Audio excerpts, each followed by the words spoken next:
我在饥荒年代捡到一个女孩，却在300年后仙魔大战中被已成魔尊的她一剑穿心。她踩着我，如同烂泥一般的身体。陈怀安，当初你陷害我时，可曾想到会有今天？我躺在浸透了鲜血的焦土上，心口插着那柄我亲手教他炼制的恨神剑，刺骨的寒意顺着剑身蔓延到四肢百骸，耳边是仙魔两道厮杀的惨叫声，风卷着硝烟刮过我的脸颊，我却感觉不到半点疼。傻丫头，我要是不想死，你这剑又怎么可能碰得到我半分？我心里默默念着，嘴角却扯不出半点笑容。可他不知道的是，我是自愿死在他手里。我与系统做了交易，只要完成任务就能回到蓝星。为此，我300年前盗取仙体，汉逃宗门，成就仙尊境界，而他却被宗门关入地牢，生不如死。否则以我修为，怎会躲不过我亲手培养的太乙剑？我面前站着的是这个世界唯一的女魔尊洛凝霜，我曾经的小师妹，感受着自己逐渐流失的生命。我只是苦笑，这么做真的值得吗？300年啊，从冰天雪地里把那个冻得只剩一口气的小丫头抱起来那天起，我就没后悔过。只要能回蓝星见小姨，就算让她恨我一辈子，又算得了什么？她没有说话，而是把恨生剑从我体内拔出来。见了她一脸猩红，她一脚把我踩倒在地，居高临下俯视着我，那双曾经清澈如溪水的眼睛，如今却像是结了千年寒冰。可在那冰层的最深处，有着一丝几乎不可察觉的颤抖。陈怀安，你还有什么想说的？我张了张嘴，嘴角满是猩红。系统任务要求是死在他剑下，不能说任何可能动摇他心智的话，否则任务失败回不了蓝星。所以我选择闭嘴。我能说什么呢？说我是为了回蓝星才偷的仙剑，说我从来没有背叛过你，说那些年的好全都是真的。不行，说了就前功尽弃了。小丫头，你恨我就恨吧，恨总比记挂着一个死人好。他蹲下来，纤细的手指捏住了我的下巴，他把我的脸强行掰向他，逼我看着他的眼睛。陈怀安，本尊再问你最后一遍。明明脸上是杀意，可他声音却在颤抖。你当真不愿意说？他想听什么我当然知道，他想听我说对不起，想听我承认当年的背叛是错的，想听我亲口告诉他那些年我是真心的，那些温暖不是假的，把他从深渊里拉出来不是为了别的目的。我看着他的眼睛，嘴角扯出一个比哭还难看的弧度。漫长的沉默，他等了很久，最终他的表情彻底冷了下来。好，既然你不肯说，那就永远别说了。我望着剑尖上那抹猩红，时间仿佛再度回到过去。那是一个雪灾纪元，山川封冻，河流断流，无数低阶修士和凡人被冻死在这个漫长的冬天里。路边随处可见冻僵的尸体，在这种机缘浩劫面前，每个人都自身难保。那时候的我刚穿越到这个世界不到3天，根据系统的指引，我在村道旁找到了一间快要塌了的茅草屋。推开门的那一刻，我看到了他，一个小小的身影蜷缩在屋角，裹着一块满是破洞的麻布。他太小了，小到我一只手就能把他整个抱起来，满身的冻疮和伤痕，气息微弱到几乎感觉不到。我蹲下来把他抱进怀里的时候，他轻得像一片枯叶。老天还真是给我找了个麻烦，这要是放在现代，这么小的孩子该在幼儿园里玩滑梯吧。别怕，我带你走。小女孩没有反应，但她的手在我抱起她的那一刻，下意识地攥住了我的衣角，攥得很紧，像是溺水的人抓住了最后一根浮木。行吧，既然你攥住我了，那我就带你走，以后有我一口吃的，就饿不着你。后来我才知道她的身世，她叫洛凝霜，她生来便没了母亲，村子里的人也把她赶了出去。5岁的孩子，在这个比修仙界还残酷的底层世界里，每天与恶犬抢食，睡在路边的草垛里。我不知道她是怎么活到我出现的那一天的，大概是老天想让她再多受点罪吧。为了养活她，我去了玄天宗做外门杂役，扫地、劈柴、搬运灵芝、清洗丹炉、喂养灵兽，什么活都干。一天12个时辰，除了睡觉就是干活，报酬少得可怜，勉强购买些粗粮和布料。好在这小丫头不挑，煮点杂粮粥就能喝得津津有味，还会踮着脚给我揉肩膀。那点累，看着她的笑脸也就消了。但洛凝霜长大了，从5岁长到了10岁，从10岁长到了15岁，成了一名亭亭玉立的少女。她天资很好，比我强上许多。我被一位长老看中，从杂役变成了外门弟子，又在10年后进了内门。她跟着我也进了玄天宗，成了我的小师妹。那段日子是我在这个世界300年里最好的一段日子，每天教她练剑，给她带后山的野果。晚上她做噩梦了，我就坐在床边陪她。我甚至有时候会想，要不就留在这算了，有个这么贴心的小师妹陪着也挺好。可一想到小姨还在蓝星等我，那个念头就瞬间压下去了，思绪被拉回现实。恨生剑斩落，可在最后一刻，我注意到了一个细节，他握剑的手在抖。在恨生剑贯穿我身体的那一刻，他的眼神有那么一瞬间的空，可下一刻便恢复了狠厉。傻丫头，手抖什么呢？你不是一直想杀我报仇吗？现在得偿所愿了，该高兴才是。我的身体开始消散在这片血染的战场上，身后只剩正道大军被魔修屠戮的惨叫。在失去视觉之前，我看到的最后一个画面是他的背影，孤独的像极了300年前那个站在寒霄峰上等了我整整1天1夜的小师妹。对不起，这3个字最终还是没能说出口。时间回到300年前，我进入玄天宗内门的第3年，那时候的我修为已经到了金丹后期，在同辈弟子中算是佼佼者水平。洛凝霜比我更快，她入门晚，但天资碾压众人，短短几年便已是金丹巅峰，隐隐有突破元婴的迹象。宗门上下都说她是100年难遇的天才，我心里暗暗高兴。虽然面上还是一副大师兄的端庄模样，心里其实得意的不行。那可是我带大的小丫头，我家小丫头就是厉害，同辈里谁能比得过她？那段时间，洛离霜被安排到了宗门，藏宝阁担任守卫之一，这是宗门对他的信任和重用。新任务发布，任务内容：窃取玄天宗至宝宇之仙剑。任务说明：联合魔道势力制造混乱，趁机盗取仙剑。此剑为宿主后期修炼必备之物，奖励修为直升元婴巅峰，加仙级功法混天诀。惩罚拒绝则永久无法返回蓝星。开什么玩笑！我是玄天宗的内门弟子，洛影霜的师兄，你让我做叛徒，系统我拒绝。拒绝则永久锁定穿越状态，再无回归蓝星的可能。提醒宿主，您蓝星的监护人江一雪女士已因您的失踪，精神状态极度不稳定，目前正在四处张贴寻人启事。他在我脑海中投影了一个画面，我的小姨站在街头，憔悴的脸上全是泪痕，手里捧着一叠印着我照片的寻人启事，她在风雪中一张一张的贴着，手冻得通红，边贴边哭。那一刻，我整个人都僵住了。小姨是我唯一的亲人，她年纪才比我大上不到10岁，可在我父母因车祸去世后，是她一个人把我拉着大的。她没有结婚，没有自己的孩子，所有的心血全都倾注在了我身上。她在外打了2份工供我读书，给我洗衣做饭，生病时整夜的守在我床边。她不是我的母亲，但她做的比母亲还多。而我穿越到了这个鬼地方，一走就是几10年。虽然蓝星的时间流速和这里不同，但按照系统的说法，蓝星已经过去了相当长的一段时间。小姨一定以为我死了，她一定以为她唯一的亲人就这么消失在了世界上。我闭上眼睛，血液在全身奔涌。很久以后，我睁开眼，我接受任务，对不起了小丫头，师兄欠你的，下辈子再还。却没想到这4个字让我把洛凌霜推进了深渊。为了确保计划万无一失，我做了最周密的安排。那些魔修本就基于玄天宗的至宝，我给了他们一个内应的身份，他们欣然接受。唯一的问题是洛凌霜，他是藏宝阁的守卫之一，如果他在，以他的实力和警觉性，魔道的人根本进不去，我必须把他引开。于是我写了一封信，信上说：小师妹，师兄在寒啸峰找到了一株千年冰灵草，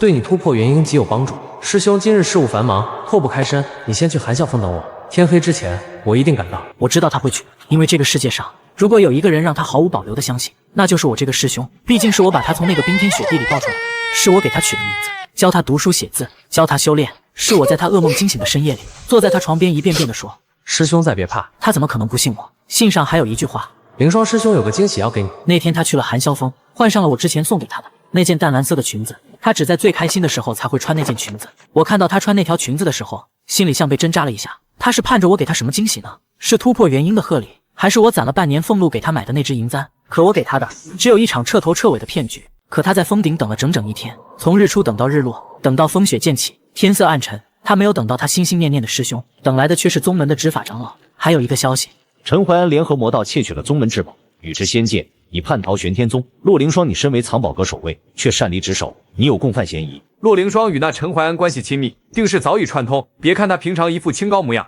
说不定他早就和那个人私通了呢。众口说金，他百般解释无人相信，所有人都指认他是叛徒。宗门将他关押，抽淋巴，施以重刑。在那个阴暗潮湿的地牢里，他被打断过骨头，被灌过毒药，还被人强行探查神魂。可他依旧相信自己的师兄。在他被折磨的那些夜里，他多么希望看到那个他是做光亮的身影。可到最后也没有人来救他。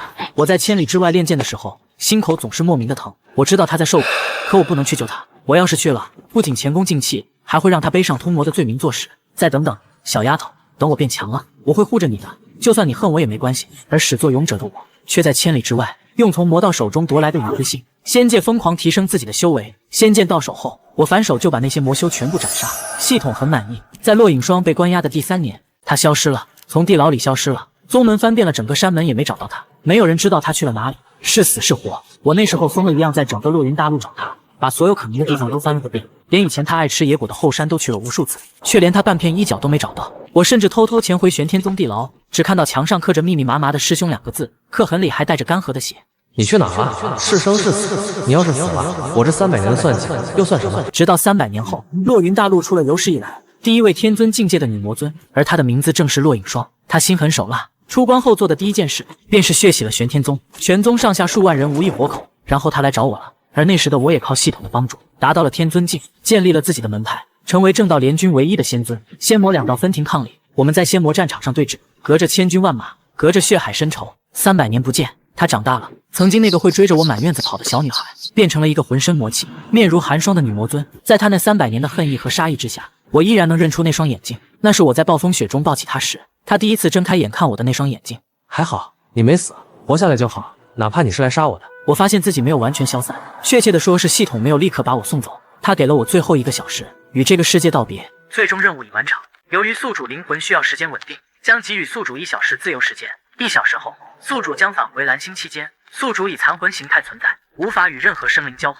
我悬浮在半空中，像一个透明的旁观者，被困在这个世界的最后1小时里。仙魔大战结束，仙门联军惨败，正道修士被斩杀大半，剩下的要么投降，要么溃散。洛凝霜只身一人御风离开了战场，可他只去了一个地方寒霄峰，那是玄天宗的旧址，曾经巍峨壮丽的宗门，如今已经被他血洗后化为废墟，断壁残垣间长满了荒草，曾经的仙气缭绕变成了一片死寂。他站在山崖边，下面是万丈深渊，浓雾翻涌，而山崖边有一棵苍松，枝干苍劲如龙，松针苍翠欲滴。在这片废墟之中，它是唯一还活着的东西，因为这棵树是我和他一起种的，是他刚进玄天宗的第1年，冬天刚过，春雪初融，他在山上捡了一棵松子，跑来找我，眼睛亮亮地说：“师兄，我们种一棵树吧。”我问他为什么要种树，师兄说过，松树是最坚韧的树，风雪压不垮，雷火劈不倒。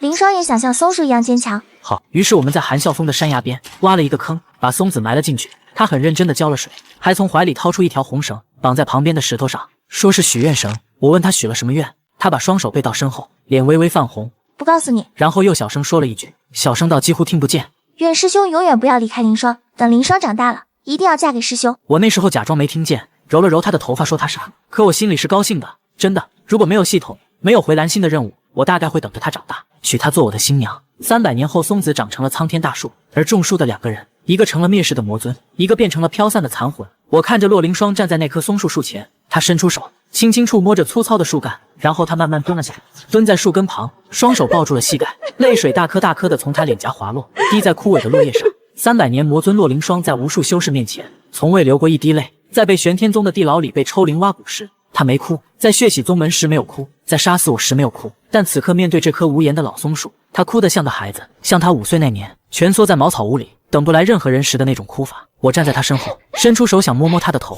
可手穿过了他的头发，什么都碰不到。陈怀安，你骗我！我的残魂在他身后无声的开口：“对不起，凌霜。”可他听不见，没有人听得见。我多么想抱抱他，多么想像小时候那样把他抱进怀里，一遍又一遍地说：“师兄在呢，别怕。”可我已经不是他的师兄了，我只是一缕即将消散的残魂。1小时很快过去，我的残魂开始变得更加透明。要走了，在彻底消散之前，我最后看了他一眼，他还是蹲在那里，抱着膝盖，像一只受伤的小兽，蜷缩在那棵承载着他最珍贵记忆的老松树下。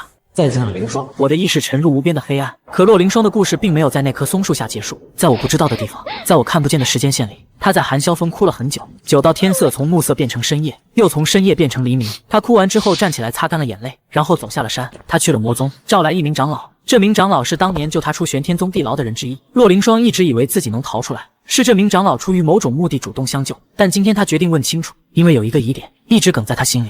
为什么陈怀安会联合魔道窃取仙剑，而他后来又恰好被魔道所救？太巧了，巧得不像巧合。那名长老被召到洛凌霜面前时，脸色就变了。他注意到了，以他天尊境的感知，那长老心跳骤然加速的变化，根本瞒不过他。本尊问你一件事，300年前你救本尊出玄天宗地牢，谁的命令？回魔尊的话，那是属下自己的决定，想着魔尊天资过人。说谎！长老跪倒在地，浑身哆嗦的像筛糠。他那些小动作哪里瞒得过洛凌霜的眼睛？他周身的魔气瞬间冷了3分，整个大殿的温度都跟着降了10几度。殿外值守的魔修打了个寒战，连头都不敢抬。谁都知道魔尊这是动了真怒，他没有再给他狡辩的机会。天尊境的灵石直接碾压了长老的神魂防御，一头扎进了他的记忆深处搜索。长老的记忆像翻书一样在他眼前展开，他看到了一切。他看到一个白衣青年用自己的魂血一滴一滴的化成禁止证明，强行将这名长老的意识覆盖，变成了听命于己的傀儡。那个青年的脸他太熟了，陈怀安。是师兄，居然是他安排的。洛凌霜的手指不受控制的蜷了起来，指尖深深掐进了掌心，他却感觉不到疼。原来他能从玄天宗地牢逃出来，从来都不是什么巧合，不是什么魔道长老慧眼识珠，是他，是那个他恨了300年的陈怀安，早就为他铺好了路。他看到陈怀安通过这名傀儡策划了一场完美的越狱，时间路线换般的间隙，每一个环节都精确到了极致。他还看到了更多，远比他想象的多得多。他看到陈怀安在元婴期以越阶挑战的方式，与一头化神巅峰的远古妖兽血战3天3夜。画面中的他浑身浴血，肋骨断了6根，左臂几乎被撕下来，额头的血糊住了整张脸，连眼睛都快睁不开了。可他还是爬起来了，一次又一次，每一次被那妖兽拍飞，他就咬着牙从碎石堆里爬出来，举着那柄羽之仙剑，歪歪斜斜地站起来，像一只不会倒下的打不死的蟑螂。妖兽朝他狂怒咆哮，可陈怀安却是吐了一口血，嘴角居然还扯出了一个笑。这点能耐，他还在里面呢，再不解决，他就要发现我。他是谁？洛凌霜的手指掐进了掌心里，他当然知道他是谁，那是被困在遗迹深处的他。那时候他不过刚从地牢逃出来，被仇家追杀，慌不择路闯进了那处遗迹。他一直以为是自己运气好，躲开了那头镇守遗迹的化神妖兽，还捡了不少天才地宝。原来不是运气好，是他拼了命替他把危险清干净了，连他自己都不知道。画面继续翻涌，他看到陈怀安在杀死妖兽后力竭倒地，躺在血泊中足足昏迷了半天。醒来后做的第一件事是指挥傀儡清理现场的所有痕迹，不留一丝一毫。他还看到了别的，他在一处秘境中遭遇埋伏的那一次，是陈怀安提前3天潜入秘境，以真气毁去了伏击阵法的关键阵眼，让那场埋伏变成了虚惊一场。他偶然发现的那本上古魔功典籍，是陈怀安花了2年时间冒着生命危险从一处禁地中取出，然后让傀儡放在了他必经的路线上。他在晋升化神时遭遇的那场心魔劫，是陈怀安以神识分身潜入他的心魔空间，替他扛下了最致命的一击，代价是他自己的元神裂痕加深，差点当场暴毙。一幕又一幕，300年，整整300年，他在暗处守了他300年。每一次他以为是天意垂青的好运，每一次他以为是自己足够努力才挺过来的劫难，每一次他以为是命运终于对他稍有眷顾的机缘，全都是他，全都是陈怀安，那个他恨了300年，骂了300年，发誓要亲手杀死的人，是在他看不见的地方用自己的血和命替他铺路。洛凌霜从长老的灵魂记忆中退出来，他的眼前一片模糊，泪水再也止不住。为什么？你为什么要这么做？为什么不告诉我？为什么要让我恨你这么久？画面还没有结束，最后一幕，他再一次看到了仙魔最终决战的场景。他看到自己的恨生剑刺穿了陈怀安的胸口，两人同为天尊境，那一剑以陈怀安的实力完全能够挡下，可他没有躲，就像是自己撞上来一样。甚至在剑尖刺入的那一瞬间，他清清楚楚地看到了他嘴角的弧度，他在笑，那种笑不是嘲讽，不是苦涩，是释然，像是终于卸下了什么沉重的东西，像是在说终于结束了。洛凌霜的身体像断了线的木偶一样跪倒在地，他用双手捂住了脸，指甲掐进了自己的皮肤里，血顺着手指滴下来，可他感觉不到痛，因为心里的痛已经把所有感知都吞噬了。他颤抖着从储物袋中掏出了一样东西，与之仙剑，那是他从陈怀安身上夺来的战利品。在陈怀安消散后，这柄剑落在了战场上，被他捡了回来。他原本以为这柄剑只是一件武器，一件背叛的象征，可此刻他发现剑身上的禁制已解，除了因为设置禁制的人已经死了。禁制消散后，剑魂中显露出了一丝残留的声音，微弱的像是风中残烛，随时会灭，但他听得很清楚。做得好，小师妹，这是师兄的宿命。是陈怀安的声音，嘶哑而又虚弱，却又带着他曾经熟悉的温柔。师兄要走了，去一个很远很远的地方。我走后，你一定要照顾好自己，未来的路你要自己走了。对不起，凌霜，让你受委屈了。声音消散，剑魂归于寂静。洛凌霜跪在地上，双手抱着宇智仙剑，像抱着世界上最珍贵的东西。他哭得浑身颤抖，肩膀剧烈起伏，嘴里发出断断续续的呜咽。300年，他等了300年的道歉终于听到了，可说出这句话的人已经不在了。师兄，你为什么不早告诉我？凌霜不要对不起，凌霜要师兄，你回来，求你回来。可没有人回答他。寒风呼啸过废墟上空，那棵苍松的枝叶在风中沙沙作响，像是代替某个人轻轻地说了一句：别哭了，凌霜。此时的我猛然睁眼，面前是一片昏暗的天花板，身体沉重的像灌了铅。我下意识地去感应体内的灵力，却没想到丹田空空如也，经脉像枯竭的河床，连最微弱的灵力波动都感应不到。我变成了一个凡人。我愣了好一会儿，才反应过来自己真的回来了，不是在做梦，也不是残魂状态，是真真实实的回到了蓝星。但我尝试活动了一下身体，发现虽然修为没了，但肌肉的力量和骨骼的硬度似乎还在，炼体的功底保留了300年，修仙对肉体的锤炼没有完全消失。最奇怪的是，我能隐隐感觉到蓝星似乎也出现了和落云大陆一样的灵气，虽然很微弱，灵气复苏。蓝星怎么会有灵气？算了，不管了，先找小鱼再说。我翻身下床，一个踉跄差点栽倒，视野里的一切都太不真实了。这是一间出租屋，大概10几平米，却不是我熟悉的房间。墙上有粉色的涂鸦，桌上摆着一排护肤品，床单被子都是粉色的，窗台上还有一个小熊玩偶。这是一个女生的房间。我穿越前住的那间出租屋早就不是我的了，这3年估计已经被房东收回，出租给了别人。看了看窗外，高楼林立，车水马龙。是蓝星，我真的回来了。一股巨大的情绪从胸腔里涌上来。300年，我在那个该死的修仙世界里挣扎了307年，从一个18岁的少年到一只仙门至尊，再到一具被魔剑刺穿的尸体，现在终于回来了。我扫了一圈，在床头柜上看到一部手机，屏幕上显示的日期让我愣住了。3年，蓝星过去了3年，还好，才3年，小姨还在，她一定还在等我。脑海中一片寂静，那个聒噪了300年的系统也消失了。我正准备出去，顺手拿了张纸巾擦了擦脸，下一刻浴室的门却突然打开，一团雾气弥漫出来，接着是一个裹着浴巾的身影，粉色的头发湿漉漉的搭在肩膀上，白雾中露出一张精致的脸，少女的手还在擦着头发，眼神懒洋洋的。然后她看到了我，两个人对视了大概3秒钟，尖叫声差点把我耳膜震穿。少女尖叫着后退了2步，一只手紧紧攥着浴巾，另一只手抓起洗手台上的沐浴露，就朝我砸了过来。变态流氓，你怎么进来的？滚出去！沐浴露瓶子精准地砸在我额头上，疼得我一个踉跄。等等，我不是变态，我能解释。解释个屁！我要叫安保人员了。他真的掏出手机准备拨号，外面传来邻居砰砰砰的敲门声。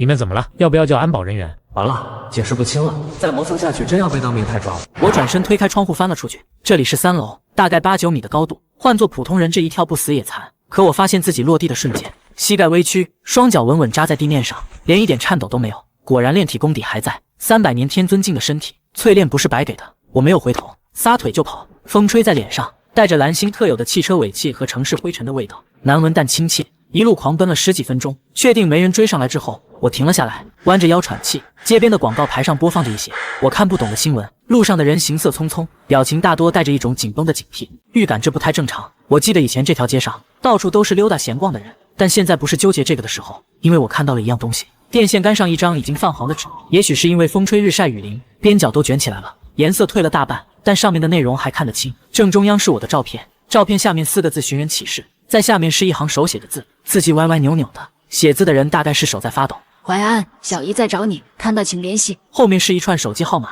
落款江一雪。我蹲在电线杆下面，盯着那张纸看了很久，久到旁边路过的大妈都投来了奇怪的目光。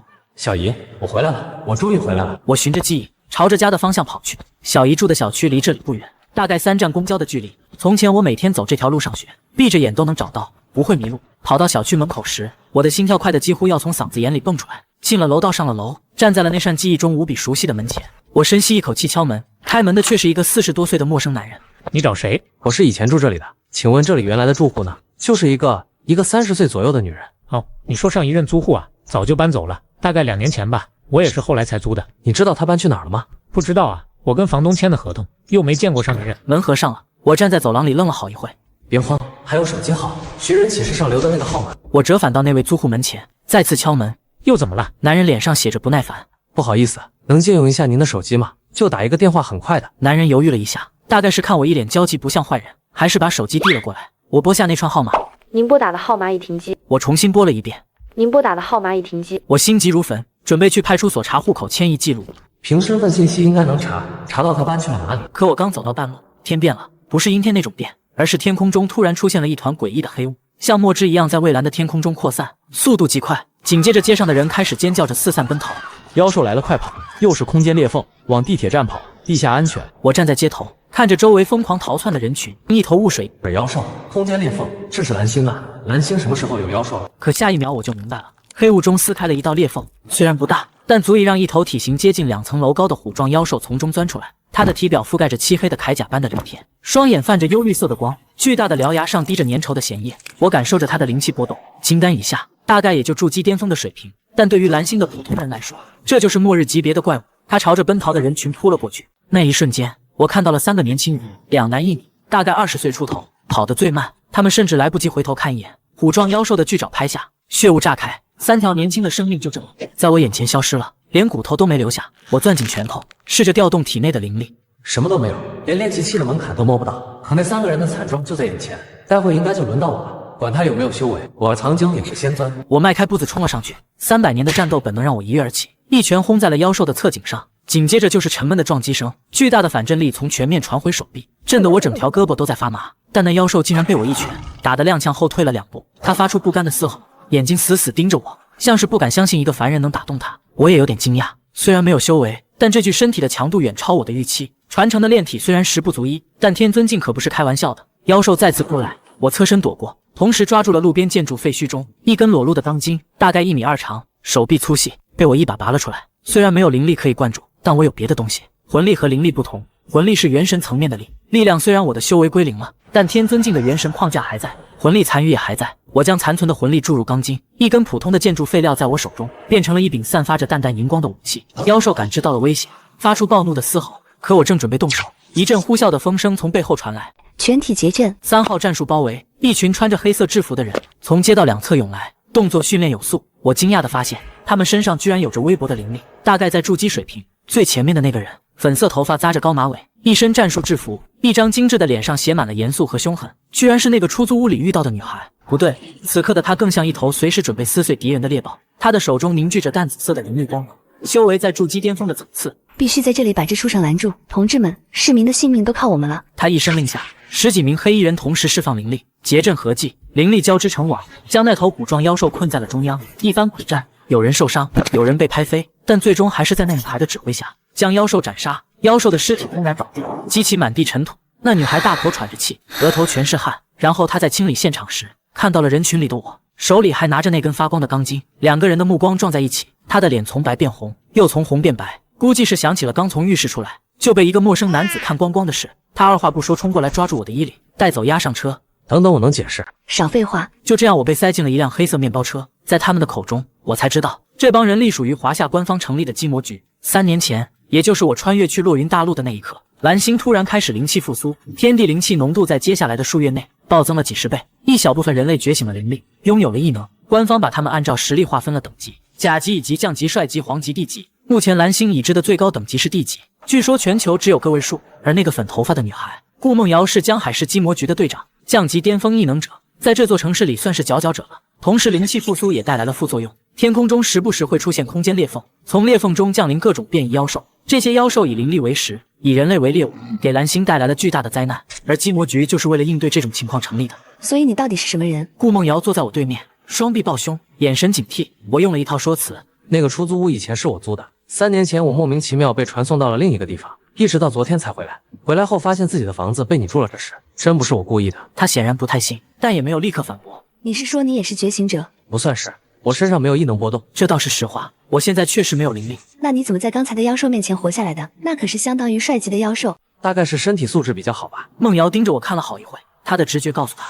这个男人不简单，但确实从我身上探测不到任何异能波动。最终她没有继续追问。好吧，这事我先不追究了。不过你刚才说你和家人失联了。对，我小姨名字叫江一雪，3年前还住在城南的老小区，现在搬走了，手机也停机了。你能帮我查查她的下落吗？可以试试。这几年因为妖兽灾害，很多人失联或者死伤，官方有一套寻源系统，不过查到查不到，我不敢保证。谢谢。他看了我一眼，似乎想说什么，但最终只是哼了一声，把脸转向了窗外。车窗玻璃倒映出他气鼓鼓的侧脸，耳尖却红得厉害。我在心里默默道了个歉，知道这是换谁都得生气。一个陌生男人突然出现在自己家里，换我也得动手。顾梦瑶没有上报我的存在，这让我有些意外。后来他跟我解释，这几年有些觉醒了异能的人只想过普通生活，不愿意被官方注册和征召。他虽然身为基魔局队长，但也能理解这种想法。况且就算我对城市有威胁，他一个降级巅峰也有信心应对。他要是知道我曾经是天尊境，抬手就能掀翻半个江海市，大概就不会这么有信心了。不过我没打算告诉他，这时候引起官方注意只会徒增麻烦，而我只想找到自己的小姨。顾梦瑶托人给我安排了个经济型酒店住下，又给我弄了台手机和一张新号码。我盯着那部崭新的智能手机，有种恍如隔世的感觉。300年没碰过这种电子产品了。最近一次用手机还是穿越前那天晚上，我点了一份外卖炸鸡加可乐，准备美美开一把三角洲，顺便堵个桥。然后那该死的白光一卷，我人就到了修仙世界。炸鸡没吃到，三角洲也没打成，一晃就是300年。坐在酒店那张硬邦邦的床上，忽然感觉有些不真实。我用手指戳了戳手机屏幕，熟悉的界面亮起来，壁纸是系统自带的蓝天白云，和我穿越前那台手机的壁纸一模一样。我用手机搜了搜新闻，满屏都是妖兽入侵、灵气复苏、异能者相关的内容。这个世界变化太大了，3年前的蓝星还是一个普普通通的科技文明星球，现在就变成了半修仙半末世的奇怪混合体。我刷到一条新闻，上个月西海市出现了一头黄级妖兽，足足出动了3名帅级异能者才勉强将其斩杀，伤亡惨重。黄级搁落云大陆也就是元婴期的水平，放以前我一根手指头就能碾死。我关掉手机躺下，劳累了一天的我头一沾枕头就沉沉睡去。那一刻我好像做了一个梦，我看到了洛凌霜，他站在一座高耸入云的山巅上，那是魔域之巅，他的权力中心，他一手建立的帝国的顶点。夜色如墨，星河璀璨，可那些星光映在他的白发上，衬得他的脸更加苍白。他一个人站在那里，身边没有下属，没有侍从，什么都没有。我注意到他的手里握着什么东西，是宇之仙剑，他一直攥着那柄剑，就像攥着某种执念。然后他低下了头，眼泪一滴滴落下，嘴中好像在呢喃着什么。是手机铃声给我吵醒的，顾梦瑶的声音传来，带着点不自然的停顿，像是在斟酌措辞。陈怀安，我在。我揉了揉发胀的太阳穴，梦里洛凌霜的眼泪还晃在我眼前，心口有点发闷。查到了，她的声音很低。江一雪女士最后出现的记录是2年前苏城撤离的时候，她没赶上撤离队伍。现在苏城全城被大型妖兽占据，通讯中断，没有幸存者的信号。我握着手机的手猛地收紧，指节都泛了白。他还活着吗？电话那头沉默了几秒。目前没有他的生还记录，也没有确认死亡的记录，但是说实话，概率很低，抱歉。手机啪嗒一声掉在了床上，我坐在那里很长时间没有动，回忆如洪水般涌来。小时候我发高烧，小姨抱着我跑了10几条街才找到还开着门的诊所，她的衣服全被汗湿透了，抱我的手臂在抖，那时候的他明明自己也才17、18岁，却已经倔强的像个大人。放学后，他总会准时站在校门口等我，手里提着我爱吃的糖炒栗子。冬天的风把他的脸吹得通红，他却把栗子揣在怀里，递到我手里的时候还是热的。冬天他会在我睡觉前用暖水袋给我暖被窝，说被窝冰的话睡不好觉。高考那年，他在考场外面等了一整天，连午饭都没吃。我出来的时候，他举着冰可乐朝我笑，可乐灌上的水珠把他的手都泡皱了。他从来不说累，从来不说难。我知道他一个人拉扯我有多不容易。一个未婚女人独自抚养一个不是自己亲生的孩子，她把自己最好的年华全部给了我。窗外传来刺耳的警报声，手机上弹出了紧急通知：妖兽入侵警报，请市民立即前往地下防空设施避难。又来了，又是妖兽，可我没有动。那些躲避的本能、理智的判断、求生的欲望，全被一种更原始、更暴力的情绪盖过了。愤怒。300年了，300年我忍辱负重，不择手段，背叛所有人，就为了回来。可我回来了，亲人没了，家没了，什么都没了，就剩下满世界的妖兽和废墟。我站起来走到窗前，冷风灌进来，带着远处爆炸和尖叫的声音。酒店在10几楼，往下看是20多米的高度，下面是混乱的街道，有妖兽在追逐奔逃的人群。可就在这一刻，我突然感觉到了一丝异样，体内有什么东西在涌动，像是一条沉睡了很久的河流终于开始解冻，细如游丝的灵力正在从天地间自动涌入我的身体。丹田中那片枯竭的河床上出现了一丝水光，不多，但确实存在。修为炼气期，系统提示音已经消失了，但我对修为的感知还在。仅仅1天，昨天回来的时候，我的身体还是纯粹的凡人状态，今天却自动开始吸纳灵气了，就好像我曾经的修为在一点一点的复苏。天尊境的丹田容器还在，之前的功法路径还在，意境领悟还在，现在只是往回灌水而已，速度远超常人。炼气期的灵力虽然微不足道，但配合上我300年的意境和功法理解，足够了。我从10几楼一跃而下，落地的瞬间，灵力在双腿中运转，卸掉了冲击力。面前就是那头正在追杀市民的妖兽群，数十只灰狼形态的妖兽，体型如牛犊。筑基期的水平，我以灵力凝聚出一柄透明的、近乎虚幻的灵力剑。炼气期的灵力推动天尊剑诀，总有种小马拉大车的感觉。不过功法和意境的差距，足以弥补修为上的鸿沟。随着我出剑，一道银白色的剑气划过夜空，弧线优美的像月亮的弯刀。斩！剑气扫过，前方数十只灰狼妖兽的身体同时一僵，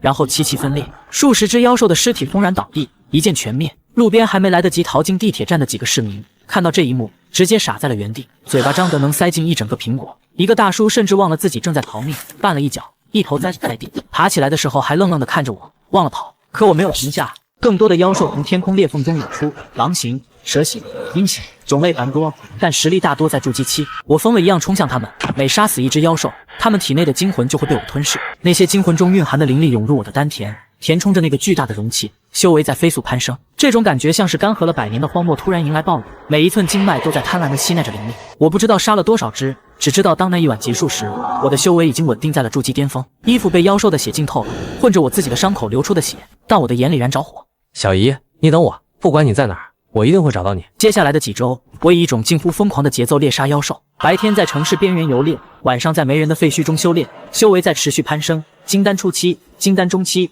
金丹巅峰，每一次突破都顺畅的不可思议，就像一个曾经走过1遍的路，在走第2遍时，每一步都准确无误。到第3周结束时，我已经达到了金丹巅峰，摸到了元婴的门槛，相当于蓝星世界的帅级10阶异能者。我尽量避开鸡魔局的人，不想惹麻烦，可该来的还是来了。那天傍晚，江海市上空再次撕裂，但这次的裂缝比以往任何一次都大，大到能吞噬一整个足球场。黑雾翻涌，如同沸腾的墨海，一股前所未有的妖气从裂缝中喷涌而出。我站在3公里外，都感受到了那股令人发寒的压迫感。元婴，不止元婴，元婴巅峰，甚至有向化神靠拢的趋势。一个庞然大物从裂缝中钻出来，那是一条巨蟒，通体漆黑如墨，鳞片在目光中折射出妖异的紫色光泽，粗如城市的下水管道，长度看不到尾巴，至少100米。它盘踞在江海市的上空，蛇信子吐出来的时候，方圆数里的温度骤降。最恐怖的是，它开口了：“此处人族气息浓郁，上来。”口吐人言，已经诞生了灵智，这是一头真正的大妖，而它的身后还跟着无数修为略低的妖兽。鸡魔局出动了，不只是顾梦瑶的江海市分部，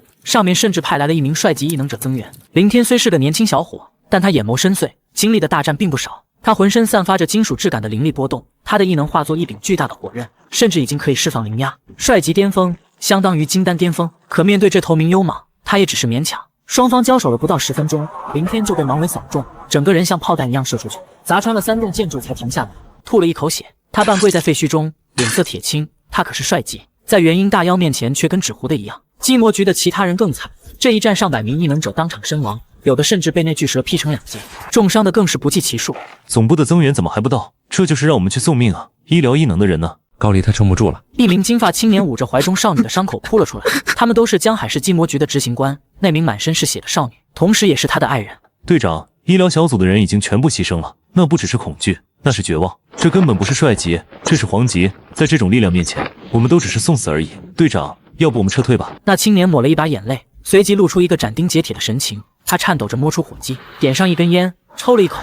你带着小丽后撤，保护好她。队长，你疯了吗？同志，其他小队还在浴血奋战，我们的身后是几百万的江海市市民，是千千万万的人民。我们退了，他们怎么办？其他人不怕死的跟我来。那些队员的神情居然也是视死如归，没有一个人后退。另一边的顾梦瑶被芒尾扫中了侧身，飞出10几米，撞在一辆翻倒的公交车上，昏迷不醒。林幽芒懒洋洋地盘在那里，蛇瞳中满是玩味。对他来说，这些人类不过是手指一弹就能碾死的蝼蚁。无聊，这个世界的人类就这么弱吗？杀起来都没什么乐趣。可下一刻，他便看到一个男人从暗处走了出来，一步一步走到了明幽莽的面前，脚步很慢，完全没什么威胁。废墟上的烟尘还没散尽，火光映着我的侧脸。明幽莽低下头，舌头盯着我，他能感知到我的修为。筑基巅峰在他眼里就是一只蚂蚁，可他却在灵魂深处感觉到一抹寒意，就好像刻在他的识海之中一样，让他感觉面前的人有些眼熟。但区区筑基又怎抵得上他数百年修为？又来一个找死！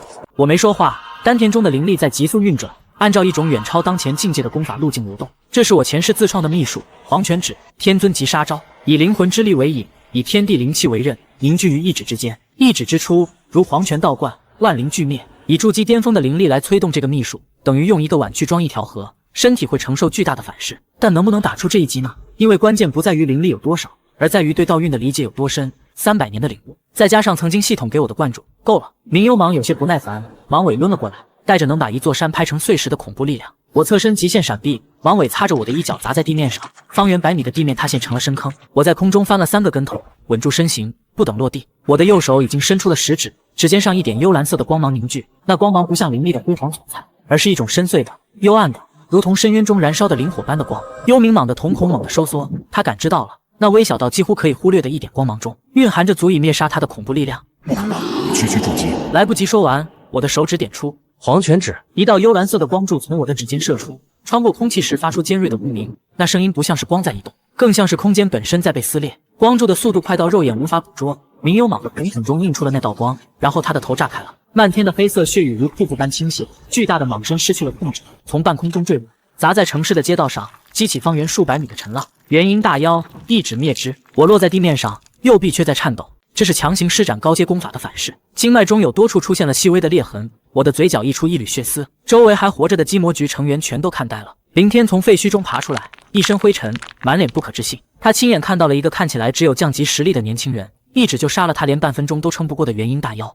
什么时候江海市冒出了这么一号人物？可没等他们从震惊中回过神来，天空又裂了。这一次裂缝比刚才更大更深，从裂缝中溢出的气息让他的血液都凉了半截。地级妖气，一道人形轮廓从裂缝中走了出来。没错，是走出来的，不是钻，不是飞，不是涌，而是从容不迫的，带着一种俯视众生的优雅走了出来。那是一个有着人形躯体的妖兽，男性的面容，五官精致到诡异，肤色苍白如玉，双瞳却是竖立的金色蛇瞳。他身着一袭漆黑的铠甲，背后展开一对覆盖着深紫色鳞片的巨翼，几乎遮住了半个天空。地级妖兽，第10天，我站在原地，感受着那股从天而降的恐怖威压。这个等级的妖兽，整个蓝星都没出现过几次，而此刻出现在了小小的江海市。林天的脸色已经不是铁青了，而是死一般的苍白。他经历过无数次战斗，但从未面对过地级的存在，因为在蓝星，地级异能者整个华夏只有1位，而那位正在北域抵御另一头地级妖兽。换句话说，江海市没有任何力量可以应对这个东西。直升机还在上空盘旋，将现场的画面通过卫星信号传回了华夏缉魔局总指挥部。指挥室里一片死寂，大屏幕上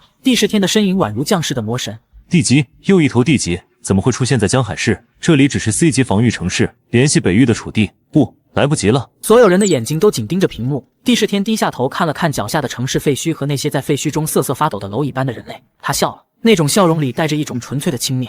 刚才那道灵力波动还算有点意思。他的目光落在了我身上。是你杀的本座先锋。我攥紧了拳头，右臂还在因为黄泉指的反噬而隐隐发痛，经脉的裂痕还没有愈合。元婴境都没达到的我，面对化神级别的地级妖兽，胜算接近于零。我完全有能力施展功法逃跑，天尊级的身法意境配合筑基的灵力，至少能逃出他的追踪范围。但我没有走，因为身后还有人，还有昏迷的顾梦瑶、受伤的林天，以及那些来不及撤离的缉魔局成员，还有这座城市里无数正在逃向地下防空设施的普通人。可是小姨，也许还活着的小姨，如果我死在这里，谁去苏城找他？可如果我逃了，这里的人怎么办？我从来就不是什么圣人，300年的修仙路上，我坑蒙拐骗，背信弃义，杀人无数，什么缺德事都干过。可这是蓝星，是生我养我的地方，我终究做不到在自己同胞送死的时候转身跑路。也许是因为小姨从小教我的那句话，淮安啊，做人要有良心。帝释天似乎对我的沉默感到不满。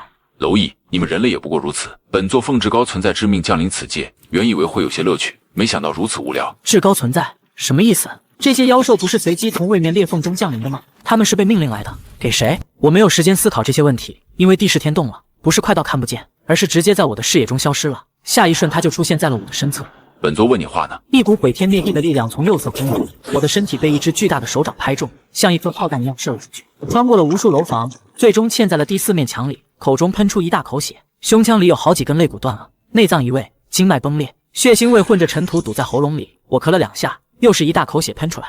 就这种程度吗？帝释天的声音从远处传来，充满了毫不掩饰的失望。我扶着开裂的墙体，一点一点把自己从凹坑里拔出来，踉跄着站定，视线是模糊的，额头上的血顺着眉骨往下淌，糊住了半只眼睛。可我脑子很清楚，化神中期，以我目前的修为和状态，正面打根本不可能。不过谁说非得正面打？我抹了一把嘴角的血，笑了。帝释天挑了挑眉，似乎觉得很有意思。一个将死之人居然还在笑。他没有急着出手，抱着胳膊悬在半空，似乎想看看这只蝼蚁还能耍出来什么花样。我开始燃烧兽元，这是一种禁忌的手法，以透支生命为代价，在短时间内爆发远超自身极限的力量。普通修士燃烧兽元，最多能提升1-2个小境界，但我不是普通修士，我的丹田容器是天尊级的，我的功法理解是天尊级的，我只是缺灵力，而燃烧兽元恰好可以将生命力转化为灵力，以命换命，以命搏命。丹田中一股滚烫的力量如火山喷发般涌出，经脉被暴涨的灵力撑得发疼，可我只觉得爽快。修为金丹初期，修为金丹中期，修为金丹巅峰，修为元婴初期，还在升，修为元婴中期，修为元婴巅峰，到这里就是极限了，再升就不是燃烧兽元，而是自爆了。元婴巅峰对化神中期差了一整个大境界加2个小境界，看起来依旧是必死之局，但够了，够我出那一剑了。我凝聚全身灵力，将它们全部汇聚在右手，一柄虚幻的长剑在手掌中成型，正是与之仙剑的模样，通体透明，泛着淡淡的银白色光芒。这是我前世的本命剑诀坠星，以牺牲攻击范围为代价，将所有力量凝聚于一指，一剑之出，如星辰坠落，无破不休。帝释天终于察觉到了不对，他感受到了那柄虚幻之剑中蕴含的恐怖力量，那不是元婴层次的力量，那是足以威胁到他本源的道约。到底是什么东西？他的脸上终于出现了惊骇之色，不过也终究只是惊讶。身为化神老怪，他又怎会没有底牌？他背后的紫色巨翼猛地展开，周身涌出漆黑的魔气，在身前凝聚成一道厚厚的护盾。可就在我即将出剑的那一瞬间，天裂了，不是之前那种位面裂缝，而是整个天穹被撕开了，整个蓝星的时间仿佛都被停滞了下来。一道横贯天际的银河从天幕中迸裂而出，星光璀璨，如同银色的瀑布从9天之上倾泻而下。我永远都忘不了那一刻的感觉，那股从银河中喷涌而出的威压，浩瀚到让人绝望，恐怖到让灵魂颤抖。所有人都被压得无法动弹，凌天直接跪倒在地，口吐鲜血。昏迷中的顾梦瑶的身体不受控制的痉挛，普通人在100公里外就晕了过去。就连帝释天，化神级别的地级妖兽，他的脸上也出现了一种从骨子里渗透出来的恐惧，因为他知道这是什么级别的力量，不是化神，不是炼虚，这是远超这个位面天花板的，属于更高层级的力量。银河之中，一道身影缓缓走出，下一秒，华夏总指挥部的直升机信号啪的一下断掉，干干净净，就好像被什么无形的力量一把斩断了一样。不止华夏，整个蓝星的网络、卫星、通讯、电磁信号全部中断，所有电子屏幕变成了雪花，所有的雷达变成了白板，就像有人按下了整个星球的静音键。而此刻银河之中，一道身影踏着星光走出，他穿着一袭玄色魔纹长袍，黑红交织的纹路如同燃烧的血焰在衣袍上流动，长发如雪，在星光中泛着冷冽的荧光，面容苍白到近乎透明，精致的不似凡间之物，眉心一道嫣红的魔纹，像是第3只眼，又像是一朵永恒绽放的血色花，冰冷、暴力、疯狂，却又带着一种让人心碎的孤绝。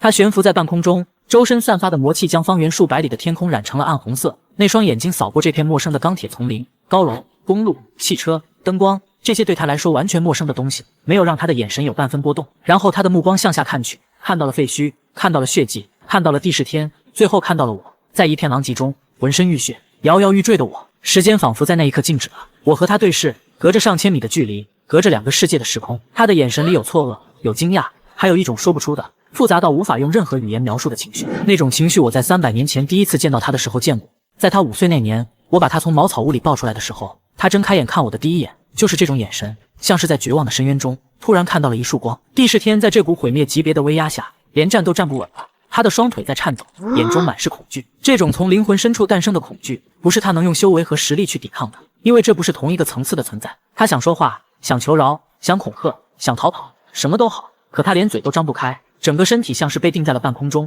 动弹不得。洛凌霜甚至没有看他，他的目光从看到我的那一刻起就再也没有离开过。然后银河中溢出了一抹剑光，只是一抹淡淡的，如同最轻的一笔水墨。那道剑光穿过空间，穿过地势天的领域，护体魔气，肉身防御，穿过了一切。地势天的身体一僵，然后像一面碎裂的镜子一样崩解，连灰都没有留下。化神级地级妖兽，连这神秘女子一个正眼都没分到，像碾死一只蚂蚁一样被抹杀了。所有还活着的人，没有人敢说话，不是不想说，是说不出来，被那股天尊级的威压压着，连呼吸都成了奢侈。林天趴在地上，浑身的骨头嘎吱作响，感觉自己快被压成肉饼了。他拼命抬起头，透过血糊住的眼睛，看着天空中的那道身影，脑子里只有一个念头：这是什么怪物？这已经不是地级了，这已经超出了他所知道的所有等级划分。而洛凌霜终于动了，他从天空中落了下来，脚尖点地，没有激起半点尘土。我闻到了他身上的味道，还是那股寒冽的、带着梅花冷香的气息。300年了，原来他一点都没变啊！我无力地倒在废墟里，浑身是血，很狼狈地看着他，勉强挤出了一个笑容。洛凌霜，他膝盖一弯，扑通一声跪了下来。堂堂魔道至尊，天尊境女魔尊，跪在了废墟和碎石之中，跪在了我面前。他发疯一样的往我体内灌注精纯的魔元力，手在抖，他的眼泪从那张苍白的、冰冷的300年来从未在人前展示过一丝软弱的脸上滑了下来，一滴、2滴，然后是无数滴，像是那种压抑了太久，终于在某一刻彻底决堤的哭。你怎么这么傻？我找了你好久。时间回到洛云大陆，回到我的残魂消散，灵魂被系统送回蓝星的那一刻，他在寒霄峰哭了1天1夜，哭到眼泪干了，嗓子哑了，整个人像是被抽空了一样。从长老的记忆中看到的真相，与之仙剑里留下的声音，还有战场上我主动撞向他剑锋的那个笑容，像无数根针，一下下扎在他的心上。凌霜要师兄，可师兄已经不在了。那个温柔的声音，那只总是揉他头发的手，那个会在暴风雪中抱着他说别怕的人，消散了，像一缕烟一样。他想过追随而去，手握恨生剑横在自己的颈侧，只要轻轻一划就结束了，就可以去找师兄了。可就在这个时候，一道声音在他的识海中响起，苍老的、深邃的，仿佛跨越了无尽岁月的声音。他没有死。洛凌霜的手一颤，剑哐当一声掉在了地上。他只是去了另一个位面的世界。你要找他吗？要，当然要。不管天涯海角，不管星海尽头，我要找到他，哪怕搭上自己的命。于是他做了一个疯狂的决定，他抛下了魔域，抛下了他一手建立的帝国，无数追随他的魔道修士，还有洛云大陆上至高无上的权柄，全都不要了。他只要找到陈怀安，以天尊境的修为，他撕裂了洛云大陆的位面，踏入了茫茫星海。可星海浩瀚无垠，位面世界如恒河沙数，不可计量。他怎么找？没有方向，没有线索，只有那道声音留下的一句模糊指引。顺着因果之线，因果之线，他与陈怀安之间300年的羁绊，构成了一条极其微弱的、跨越位面的因果丝线。天尊境的他勉强能感知到这条丝线的方向，于是他追，一个位面接一个位面的追。星海中的每一次位面穿越，都伴随着恐怖的时空乱流，那种力量能撕碎大能修士的肉身和元神，即便是天尊境的他也不能幸免。第一次穿越时，他的右臂被时空乱流撕裂，鲜血在虚空中化作红色的雾，他咬着牙接上了断臂，继续前行。第二次穿越时，他误入了一个荒芜的位面世界，被那个世界的天道意志视为入侵者，遭到了毁灭级的排斥。天劫降下，9天雷霆，他硬撑着挡了下来，代价是全身经脉碎裂了1/3。第3次、第4次、第5次，无数次，每一次穿越都是一次赌命。他在一个叫做乱星海的位面中，遭遇了3名天尊级的元武强者围攻。那个位面的规则极其残酷，弱肉强食是唯一的法则。他一个人对抗3名天尊，战斗持续了7天7夜。他赢了，但也几乎是半死的状态。魔纹碎裂，白发被血染成红色，一身华贵的魔尊战袍烂得不成样子。他就那样漂浮在乱星海的虚空中，浑身是伤，意识模糊，但他没有停下，因为那条因果之线还在，微弱的、若有若无的牵引着他，在一个方向，越来越远的方向。他继续走，继续走，一个位面又一个位面。时空乱流中的时间是扭曲的，蓝星上也许只过了几天，但他经历的时间整整1000年。他独自一人在无尽的星海和位面中穿行了1000年。1000年里，他的修为在无数次生死战斗中被磨砺到了天尊境的极限。1000年里，他的容颜没有丝毫变化，但眼中的光芒变了，不再是仇恨，不再是癫狂，而是一种近乎偏执的执念。找到他，一定要找到他，不管付出什么代价。在第1000年的某一天，因果之线忽然变得强烈，强烈到他的整个灵魂都在震颤。他撕开了最后一道位面地上，看到了一个蔚蓝色的星球，感知到了一股熟悉到让他想哭的气息。然后他看到了他在那片废墟中，浑身浴血，奄奄一息，面对着一头化神境妖兽，明明随时可以逃跑，却像个傻子一样站在那里准备拼命，跟以前一样，永远都是这样，永远把自己往死路上逼。那一刻，他忍了1000年的眼泪，终于决堤了。师兄，你为什么要骗凌霜？求求你不要离开凌霜。我想回答他，可我说不出话，身体已经撑不住了。帝释天的那一击打碎了我大半的内脏，再加上燃烧寿元的反噬，此刻的我就像一盏快要燃尽的油灯，意识在模糊，视线在暗淡，最后映入眼帘的是他哭红的眼眶和眉心那朵嫣红的魔纹。直播信号恢复后，所有人只知道那头地级妖兽被神秘力量当场斩杀了。现场除了几个还活着的寂寞局成员外，那个神秘的青年和那个白发女子都消失了。林天浑身颤抖地爬起来，看着天空中已经愈合的裂缝，他的嘴唇哆嗦了好久，才挤出一句话：到底是什么怪物？我是被温热的液体滴在脸上弄醒的。睁开眼，暗淡的光线，木质的天花板，空气中有一股草木的清香，混着某种我很熟悉的冷冽的梅花香。我转了转脑袋，全身都疼，骨头、内脏、经脉，没有一个不疼的，但好歹还活着。然后我看到了他，洛凌霜趴在我身边，脑袋枕在床沿上，白发散落了满床，衬着他苍白的脸。他睡着了，脸上还挂着丝丝泪痕，是那种哭着哭着累到睡着了的样子。他的手，纤细的、白的近乎透明的手，紧紧攥着我的衣袖，攥得很紧，像是怕一松手，我就会再次消散一样。我看了他很久，久到窗外的光线从昏暗变成了明亮。这是一间小木屋，四面墙壁是原木搭建的，有窗户，有床，有一个简单的桌子。窗外是茂密的森林，还能听到鸟鸣和溪流声，远离城市，远离一切。这是他变出来的吧？以天尊境的手段，凭空变出一间小木屋不算什么难事。我试着感知了一下自己的身体，之前燃烧寿元带来的那点恢复的修为，全在跟帝释天的战斗中耗尽了。现在的我又变成了一个低阶修士，但蓝星的灵气正在缓缓渗透进我的身体，滋养着受损的经脉和脏器。虽然速度很慢，但确实在恢复。我低头看了看洛凌霜，她的魔纹长袍上有很多处破损，不是跟帝释天战斗留下的，更像是长期在恶劣环境中穿行磨损的痕迹。她的手上有好几道已经愈合的疤痕，天尊境的修士身上怎么会有愈合后的疤痕？除非那些伤重到连天尊境的恢复力都无法完全消除。我不知道他经历了什么，但光是那些疤痕就足以让我不敢去细想。心脏像是被一只手攥住了，闷得发疼。他醒了，大概是感觉到了我的注视，眼睫颤了颤，缓缓睁开，对上了我的目光。两个人就这么静静地看着彼此，然后他猛地坐起来，手足无措。堂堂天尊境女魔尊，此刻红着脸，慌乱的不知道手该放在哪。你醒了？不饿，我去。他的身体僵住了，像是被定住了一样，好一会才慢慢转过头来，眼里有泪光在闪。你都知道了？他没有说话，只是慢慢地蹲了下来，蹲在我的床边，把脸埋进了双臂里，肩膀在抖。凌霜不好，是凌霜错了，凌霜不该恨师兄，凌霜杀了师兄，凌霜该死。我伸出手放在了他的头上，他的身体颤了一下，然后僵住了，好像这个触感，这只手放在他头上的感觉，唤醒了某段遥远的记忆。300年前，每次他做噩梦哭醒的时候，我都是这样把手放在他头上，然后说别怕，师兄在呢。如今300年过去了，我的手还是放在了那个位置。他哭了，从闷声的啜泣到压抑不住的痛哭，整整1300年的委屈、悔恨、思念、恐惧，全部在这一刻倾泻而出。我没有说话，只是一下又一下地抚摸着他的头发，就像以前那样。他哭了很久很久，久到窗外的太阳缓缓落下。等到他终于哭够了，抬起红肿的眼睛看我时，我的衣袖已经被他的眼泪泡透了。师兄，你为什么不早告诉我？不能说，有些事情不到最后不能说。是那个叫系统的东西吗？我愣了一下，你怎么知道系统的？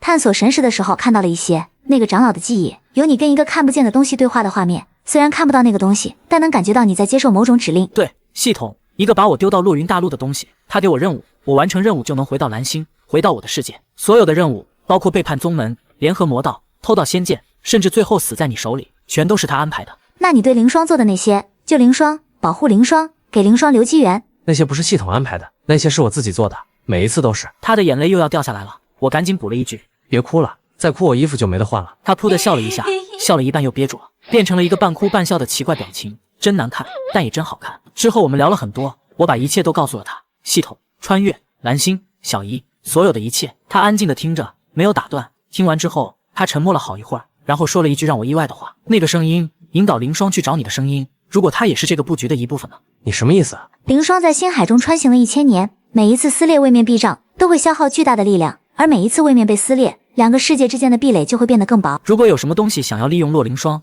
来打通两个世界之间的通道，那个声音就是最好的诱饵。我的后背瞬间凉了，他说的有道理，太有道理了。那个引导他寻找我的神秘声音，苍老深邃，仿佛来自远古。如果他不是好心指路，而是有目的的引导他，目的是什么？让天尊境的洛凌霜不断撕裂位面壁垒，为某个存在打通降临蓝星的通道。这个推测让我浑身发冷，汗毛都竖了起来。我看着洛凌霜眼底还未散去的红，心里堵得慌。1300年啊，他在星海里漂泊了1300年，九死一生找到我，到头来居然可能是别人算计好的一步棋。不过你别担心，他似乎察觉到我情绪不对，伸手轻轻碰了碰我的手背，指尖冰凉。不管是不是算计，能找到师兄，凌霜就不后悔。我反手握住他的手，他的手很凉，指节上还有常年握剑磨出的薄茧，我握得很紧，像是要把这1300年错过的温度都补回来。但现在还不是追查这些的时候，眼下最重要的是找到小姨。我把小姨的情况仔仔细细告诉了洛凌霜，她听完之后沉默了几秒，然后说了一件事，声音里带着点不易察觉的雀跃，像是怕我太难过特意在哄我。洛凌霜初到蓝星时，曾用神识扫过方圆数千里。你说的那座苏城地表确实被妖兽占据，但地下有人类的气息，还活着呢。你确定？我猛地坐起身，扯到了胸口的伤口，疼得我倒抽一口冷气。他赶紧伸手扶我，小心翼翼地帮我把身后的枕头垫高，指尖的力道轻得像对待易碎的瓷器。确定，虽然被某种灵力屏障隔绝了，但凌霜的神识可以穿透，至少有上千人在地下，其中有没有凌霜不认识你小姨，分辨不出来，但既然有人活着，就有希望。那一刻，这2个字比什么灵丹妙药都管用，胸口的疼都轻了几分。我看着洛凌霜蹲在床边，一脸认真的给我掖被脚的样子，鼻子有点发酸。300年前我把她从冰天雪地里捡回来，给她暖手，给她盖被子，现在倒过来了，换她照顾我了。接下来的几个月，我都在这间小木屋里养伤和修炼。洛凌霜的修为被蓝星天道压制在了炼虚境，他把方圆百里用神识屏蔽了，任何生物都无法进入。这个统领万魔、杀伐果断的魔域女帝，如今却变成了一个照顾凡人丈夫的小媳妇。哦，不对，那时候还不是丈夫，是刚重逢的师兄。因为我现在确实跟凡人差不多，他每天变着花样给我做饭，虽然他完全不会做饭。第一次煮的粥糊得跟炭一样，他自己尝了一口，眉头皱得能夹死苍蝇，转头就要倒，我抢过来喝了大半，说都挺好的，比当年玄天宗杂役房的粗粮粥香多了。他眼眶一下子就红了。第二天蹲在厨房研究了3个时辰，差点把木屋点着，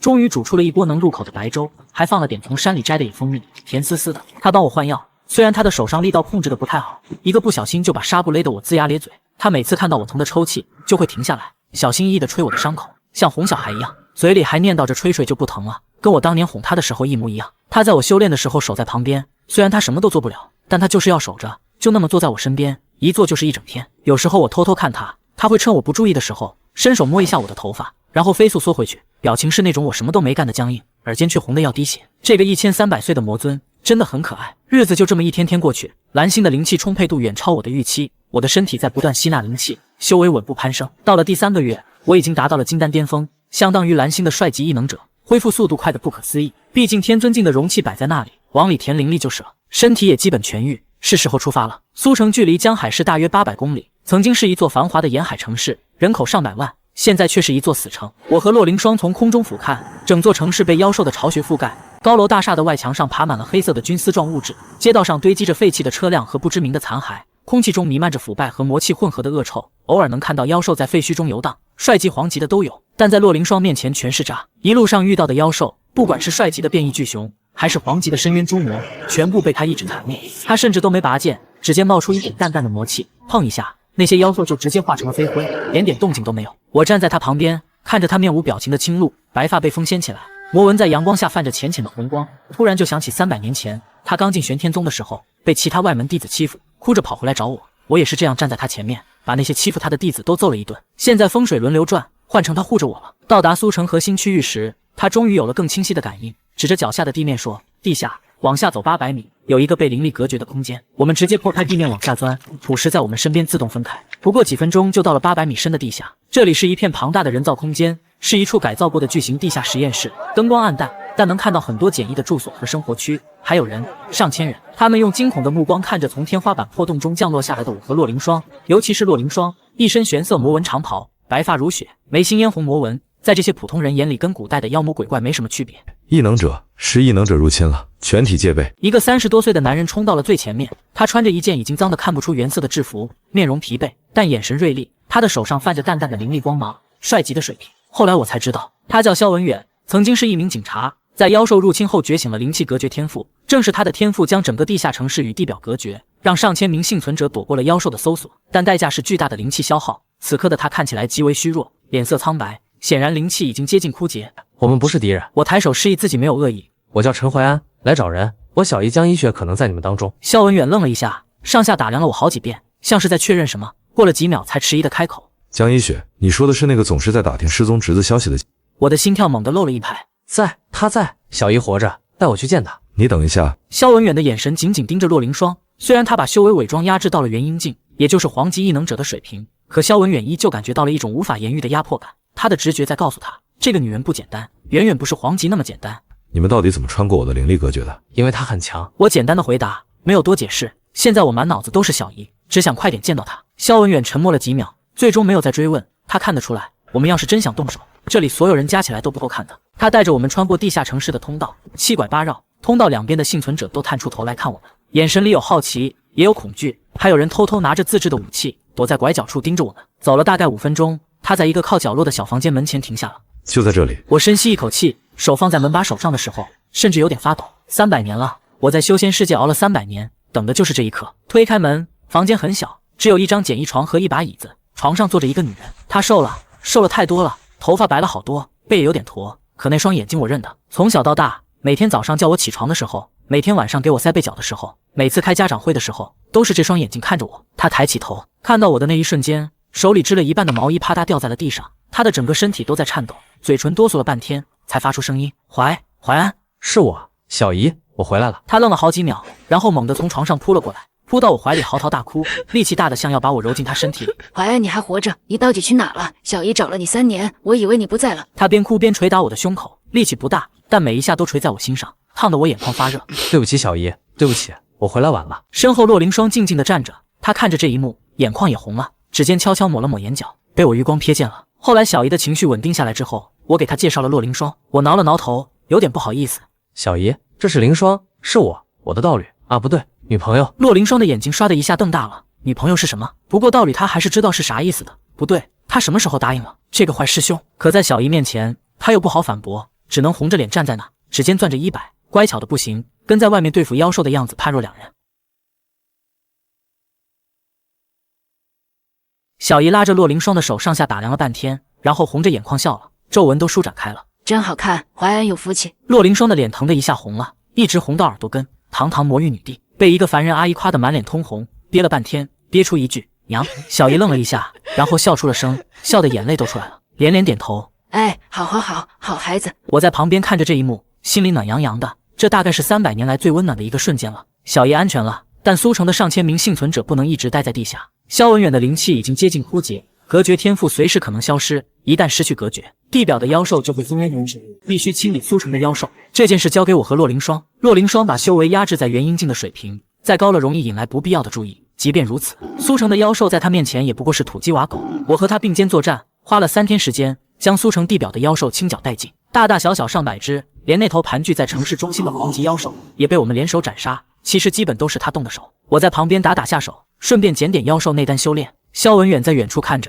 嘴巴张了又合，合了又张，半天憋出一句：这2个人到底是什么怪物？清剿完毕后，我联系了顾梦瑶。苏城安全了，有上千名幸存者需要撤离。电话那头沉默了好几秒，顾梦瑶的声音带着难以置信：什么？你说苏城那个被定为 S 级禁区的苏城？对，你在开什么玩笑？那里有至少3头黄级妖兽，上面都不敢派人去。处理完了，来接人吧。电话那头又是长长的沉默，然后是一声叹息。行，我派车过去。顾梦瑶来接人的时候，带了20辆军用卡车，车队浩浩荡荡开进苏城的时候，那些在车上的禁魔局队员都看傻了。原本应该遍地妖兽的死城，现在安静得很，街道上只有妖兽的尸体，连个活的妖兽影子都看不到。他看到了洛凌霜，看了好一会，然后目光变得微妙起来。这个女人，白发魔纹，那种令人窒息的气压，跟林天描述的那天在江海市上空出现的神秘女子的特征完全吻合。顾梦瑶没有说破，但她看我的眼神变了，从好奇变成了审视。这个男人和这个女人到底是什么来头？我叮嘱他对我们的存在保密，他答应了，对着我敬了个礼，很认真地说：不管你们是谁，谢谢你们救了这么多人。上千名幸存者被安全转移到了江海市的安全区。我在江海市租了套3室1厅的房子，把小姨安顿下来。小姨住进新房子的第1天，拉着我和洛凌霜坐下来，絮絮叨叨地嘱咐了一堆：注意安全啊，别老是打打杀杀的，要好好吃饭，别熬夜。然后他看看我，又看看洛凌霜，拉着我的手拍了拍，说：怀安啊，这姑娘对你是真好，你可不能辜负人家，赶紧把正事办了。我愣了一下，什么正事？还能什么正事？结婚啊！我差点一口水喷出来。洛凌霜更夸张，直接从沙发上弹起来，脸红到了脖子根，说话都结巴了。我那个……他支支吾吾了半天，也没说出一句完整的话。1300岁的魔尊被一个凡人阿姨催婚催到语无伦次，转身就钻进了厨房，说要去给我们切水果。我忍着笑，没敢笑出声。之后的日子，我和洛凌霜在江海市住了下来。他学会了用手机，虽然老是把微信和相机搞混，第一次发朋友圈，拍了10几张自己的脚，还问我为什么别人发的照片都是脸，他发出去别人都给他点赞。他学会了用洗衣机，第一次用的时候放了整整1瓶洗衣液，泡沫从洗衣机里溢出来，淹了半个阳台。他踩在泡沫里，像个做错事的小孩，站在那不敢动。我收拾了半天才收拾干净。他还学会了看电视，最喜欢看《动物世界》，一边看一边点评，说那些小妖兽好蠢，连个猎物都抓不到，要是在魔域，早就被扔去喂魔兽了。偶尔他会在夜里偷偷靠近我，在他以为我睡着了的时候，轻轻在我脸上落下一个吻，然后飞速缩回去，装作什么都没发生。可他不知道，我一直都醒着。1300年的思念，他还是那么小心翼翼，像是趴下跑了什么珍贵的东西。平静的日子没有持续太久，灵气复苏在加速，蓝星各地的灵脉像是被人打开了开关，疯狂的喷涌灵气，天地异象频发，彩云覆日，灵泉涌逝，地脉崩裂，远古时期才会出现的景象，一个接一个的冒了出来。隐世千年的远古修士纷纷出世，昆仑山、龙虎山、终南山这些传说中的修仙圣地，突然冒出了一大批隐世高人，他们多数是正道，修为从元婴到合体不等，但也有一批被封印在蓝星地脉深处的远古修随之苏醒，他们是上古时期被正道封印的存在，如今封印因灵气暴涨而松动，重见天日后的第一件事就是抢夺灵脉，奴役凡人。官方基魔局在这些真正的修士面前跟纸糊的一样。一名自称血衣老祖的炼虚境魔修率先动手，他占据了江海市附近的一处灵脉，屠杀了驻守的基魔局小队。顾梦瑶率队增援被打成重伤，萧文远拼死护住他撤退，自己也断了一条胳膊。消息传来时，我和洛凌霜正在吃晚饭，小姨做的红烧排骨刚端上桌，还冒着热气。我放下筷子，站起身走。洛凌霜也放下筷子，拿起挂在衣架上的外套递给我，动作自然。小姨在后面喊：“你没吃完呢。”抱歉，小姨，排骨回来再吃。我们到达灵脉所在地时，血衣老祖正盘坐在灵脉上方吸纳灵气，他的周围散落着10几具基魔局成员的尸体，都是年轻的面孔，表情扭曲，死前大概很痛苦。血衣老祖感知到了我们的到来，睁开眼，他看了看我，金丹巅峰的灵力波动，嗤笑了一声，又看了看洛凌霜，鼻子动了动，闻到了他身上浓郁的魔气，露出了一个玩味的笑容。小丫头也修魔道。他站起来，一身血红色的袍子在夜风中猎猎作响，炼虚境的威压扑空带住石头，压得周围的树木都弯了腰。跪下，认本作为主，饶你不死。洛离双面无表情，看了他一眼，就一眼，然后说了一个字：死。他没有动手，甚至没有释放任何可见的功法或术符，他只是释放了一缕真正的天尊级魔尊威压。血衣老祖的笑容凝固在了脸上，他的身体不受控制的开始颤抖，扑通一声跪下，他的道心在这股威压面前直接崩碎。炼虚境在天尊境面前，连仰望的资格都没有。你到底是？他连一句完整的话都说不出来，牙齿在打颤，屎尿齐流，一点魔修的样子都没有。